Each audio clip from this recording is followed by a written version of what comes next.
على السنغال والمغرب نلحقوا فينال، ما نقعدوش نغطيو في السمج الغربال فينال، والاخرين تكاو علينا بالكف كيما حبوا. والمدرب واسمو تاع المغرب كيفاش دخل سي لو بلون تاكتيك صح، كيفاش دار لهم لو بلون تاكتيك هم اي بورتون دريريات عندهم واحد زوج ولا ثلاثه مركبك ليطوال، الاخرين كاع صغار. سي لو بلون تاكتيك يخدم خويا، خدام، تحس المستوى تاع المدرب يا ناس. هما يحطوا مدرب، قلت لك المدرب تاع المغرب درسهم ولعب لهم سي لو بلون تاكتيك، غلق لهم كاع الاخر وقعد يستنى فيهم. ولا لين داتاك تاع السنغال كان فراغ، كانوا حطوا كاع ولاو يرميو في السماء، يقول لك حنا طوان جوزو نو غلطه، يفالي كونتيني ا جوي او بالون. شاف المراكم وقدا قصر شويه، شاف المراكم وقدا قصر شويه بصح كانوا حرين. وعندهم ان ديفونسور اللي انا عجبني بالبزاف، كات هذاك نيميرو كات لارير لاتيرال تاع المغرب، والو هما كاع ملاح. مي لارير لاتيرال تاع المغرب دروا وقيله برومي ميطون طالع 17 هو اللي مليح، هو اللي طالع رقم 17 تاع استخدم الناس استخدم. وحنا كيف علاش وعلاش يا ودي نحيونا قاعد واحد ما في الفوتبول ما في بلاصتو، واحد ما راه في بلاصتو. بصح نهار يكونوا رجال نزاهه ديجا اونات يخدموا للجزائر، ما يخدموش لنفوسهم اللي ياكلوا التبن والنار فيها، ماشي ما يخدموا غير روحهم. هنا هما كي سيليكسيونيو لي جوار يجيبوا لي جوار صح، هما يخدموا لبلادهم. لا غير داروها المروك خاوتي، انا في لافينا ربحوا السينيغال في لي بينالتي 5-3 بعد ما كانوا خاسرين في الماتش 1-0. بلا ما نساو على بالكم باللي السينيغال هي رفدت اخر لقب تاع الشان في الجزائر مع المنتخب الجزائري، ربحتنا بلي بينالتي اجل محيوس. دوكا هكا لافينا المغرب ضد ماد الاشقر خاوتي، والمغرب عندهم بزاف ما رفدوش بطوله رسميه، يعني شان محليه خليهم يدوها لي كيف نورمال، خليهم يفرحوا. عندهم بزاف ما فرحوش، عندهم كوب دافريك وحده في 1976، عندهم كوب دافريك وحده داوها في 1976. التوفيق لماد الاشقر، راني معاهم. احسن لقطه عجبتني في الماتش هي هذه ديال طارق سكيتيوي مع مهدي الحرار، قبل ما يتلعبوا البيلانتيات عيط ليه وعنقو، بقى كيعطي النصائح وتعطيه الثقه على انه يجبد بيلانتي بحال شي اب مع ولده. وملي سالا باس ليه راسو وصيفطو، تبارك الله عليه طارق سكيتيوي مقرب من الدراري. داكشي اللي شفنا في الاولمبياد ها هو كنعاودو نشوفوه دابا، تبارك الله عليه اخويا ضرب وجيز، قرب اللعاب وكتب انهم ولاو عائله وحده، تبارك الله عليه السيد مربي ومتخلق، اللهم بارك. المهدي بصم على واحد البطولة رائعة بكل صراحة، كل مقابلة لقيناه بأنه كيتحسن، وهذا راجع الدرجة الأولى لامونتاليتي ديالو، ليطا ديسبري ديالو. تو سامبلومون كان عندنا لا كونفيونس فيه بأنه غادي يخرج المقابلة إن شاء الله، وغادي يرديها للكفة ديالنا.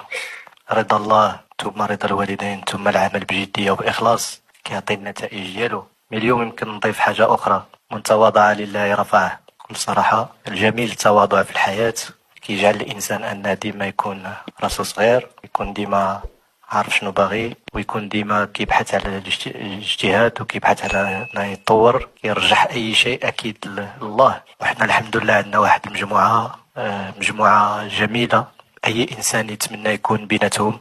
انا قلتها لهم ما مره ما جوج ما ثلاثه، اولا كنبغيهم، ثانيا نتشرف بتواجدي معهم لما نمس منهم من دي فالور اللي كبارين بزاف بما فيهم التواضع. فمره اخرى من تواضع لله رفعه. كل ما تواضع الإنسان كل ما ربي كيسهل له باش أنه كينجح في الحياة ديالو.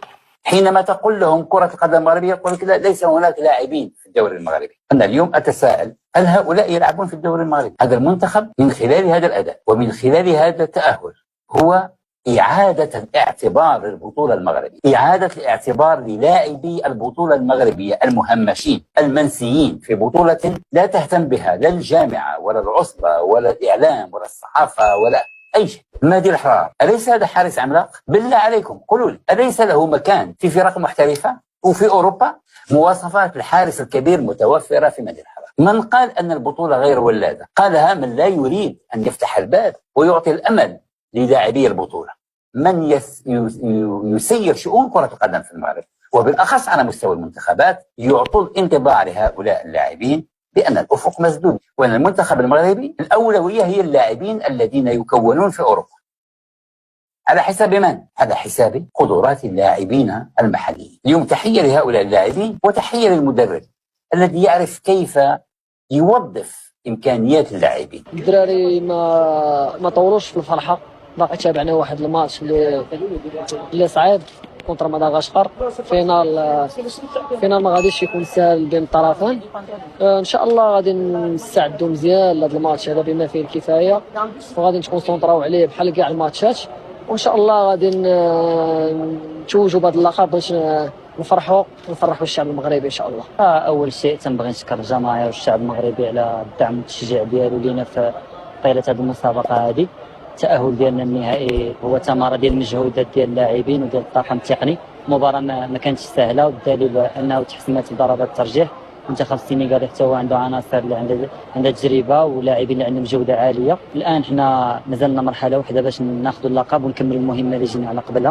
ان شاء الله غادي نحاولوا نستعدوا ونكونوا في الموعد باش نربحوا الفينال. جرينا الماتش ديالنا الحمد لله، اللهم لك الحمد. اهم حاجه هو الفوز، التاهل للفينال. دابا غنمشيو نرتاحوا وان شاء الله نفكروا في لا فينال وما يكون غير الخير ان شاء الله. برافو المنتخب المغربي. صحافه زيكو، شوف تقولوا ولا ما تقولوش، تهضروا لي باج ولا ما تهضروش، مين المنتخب راه في النهائي، هذا هو المعقول. هذيك لا فينال هذا نتاع على روحك. هو راه واصل لا فينال. نهار 30 ان شاء الله يلعب النهائي يجيب اللقب. نهار 5 في الشهر ان شاء الله افتتاح عالمي الملعب، ملعب مولاي عبد الله. تقعد تبكي عليا في لي باج. نجح المنتخب المغربي في حجز مكانه بالنهائي الكبير لكأس إفريقيا للاعبين المحليين بعد انتصاره القوي والمستحق على حامل اللقب منتخب السنغال. الأسود دخلوا اللقاء بعزيمة كبيرة وهدف واضح: مواصلة الطريق نحو التتويج باللقب للمرة الثالثة في تاريخ الشان، وترسيخ هيمنة الكرة المغربية على النهائيات الإفريقية بعد خوضه لجميع النهائيات القارية هذه السنة. المغرب حقق الأهم، وهو العبور إلى النهائي عن جدارة واستحقاق أمام حامل اللقب منتخب السنغال، مؤكدا أن الأسود كانوا في الموعد وأنهم جاهزون لكتابة فصل جديد من المجد الكروي. اكتبوا لنا رأيكم وآرائكم من خلال التعليقات.